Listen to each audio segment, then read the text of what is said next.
Bonjour à tous, dans cette vidéo nous allons voir comment utiliser le vocabulaire des probabilités. Dans l'exemple, on nous dit qu'une urne contient des boules indiscernables au toucher qui sont numérotées de 1 à 10. Alors on nous dit qu'on tire une boule au hasard dans l'urne et on s'intéresse à son numéro. Alors ici nous avons plusieurs questions qui sont en lien avec cette expérience aléatoire et donc pour y répondre nous allons commencer par faire quelques rappels de vocabulaire. Alors la première chose que nous allons rappeler, c'est qu'une expérience aléatoire, c'est une expérience dans laquelle intervient le hasard.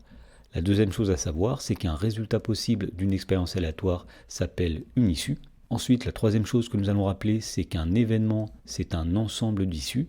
Et on dit qu'un événement se réalise si l'une des issues qu'il contient se produit lorsqu'on effectue l'expérience aléatoire. Ensuite, on va rappeler que l'événement contraire d'un événement grand A, c'est l'événement qui est composé de toutes les issues qui ne sont pas dans grand A. Ensuite, un événement élémentaire, c'est tout simplement un événement qui ne contient qu'une seule issue.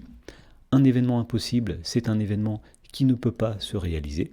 Et enfin, un événement certain, c'est un événement dont on est sûr qu'il va se réaliser. Alors, voyons comment utiliser ces rappels de vocabulaire pour répondre aux différentes questions. Et dans la première question, on demandait quelles sont les issues possibles de cette expérience aléatoire. Alors nous avons rappelé qu'une issue c'est tout simplement un résultat possible de cette expérience aléatoire. Ici on tire des boules numérotées de 1 à 10 et on s'intéresse à chaque fois au numéro choisi.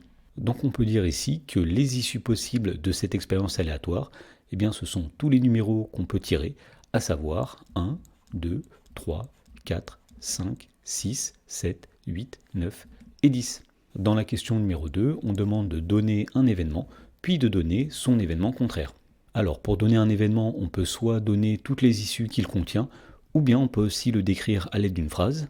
Donc par exemple ici, un événement c'est obtenir un nombre qui est un multiple de 3, c'est-à-dire obtenir le nombre 3, le nombre 6 ou le nombre 9 qui sont tous des multiples de 3.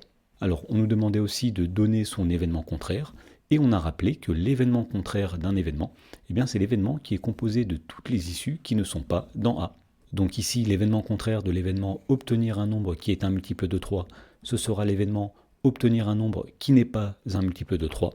Autrement dit, l'événement contraire ici, c'est l'événement obtenir le nombre 1, 2, 4, 5, 7, 8 ou 10, car chacun de ces nombres n'est pas un multiple de 3. Dans la question numéro 3, on nous demande de donner un événement élémentaire. Alors on rappelle qu'un événement élémentaire, c'est un événement qui ne contient qu'une seule issue. Donc par exemple ici, un événement élémentaire, c'est l'événement obtenir le nombre 8, puisqu'en effet cet événement ne contient qu'une seule issue, c'est l'issue 8. Dans la question numéro 4, on nous demande de donner un événement impossible. Donc on rappelle qu'un événement impossible, c'est un événement qui ne peut pas se réaliser. Donc par exemple ici, on va dire qu'un événement impossible, c'est l'événement obtenir le nombre 11, puisqu'en effet, toutes les boules ne contiennent que des numéros allant de 1 à 10, et il ne sera jamais possible d'obtenir le numéro 11. Dans la dernière question, on nous demande de donner un événement certain. Donc nous avions dit qu'un événement certain, c'est un événement dont on est sûr qu'il va se réaliser.